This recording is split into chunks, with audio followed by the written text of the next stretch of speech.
what is an MCP, right? Everyone's kind of at different stages of their AI journey. And the way that we think about this, the way I think a good mental model is, an MCP is really like an API for your AI. You're able to connect to Jungle Scout data, and that LLM assistant is able to actually help you pull Jungle Scout data and run that analysis on your behalf, right? So it's having a Jungle Scout and Amazon expert kind of at your fingertips when you're answering some of your hardest questions about growing on Amazon. One of the questions I had was for a very popular toy brand, Melissa and Doug. What are the innovation opportunities, right? This is Claude, this is our environment. And I started just by I wanted to understand what was happening with Melissa and Doug, right? So I said, let's benchmark Melissa and Doug on Amazon. It went through, it called the Jungle Scout MCP. It recognized that Jungle Scout MCP supports Amazon.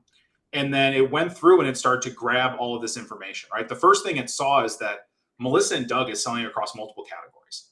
Which one did I actually want to focus on? And it prompted me with a question. It grabbed a lot of metrics. It started to provide some information, right? I just jumped to asking the question, right?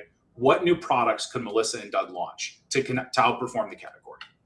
And it put together this report, right? Very visually stunning, has a lot, very information dense and rich, right? Something you have to sit down and digest. And these are all things that are grounded in what we think the opportunity would be on Amazon, understanding their distribution on different channels and what the all-channel prize could be with some of these innovations, and really going into why they could win against the market and some details on what they could make.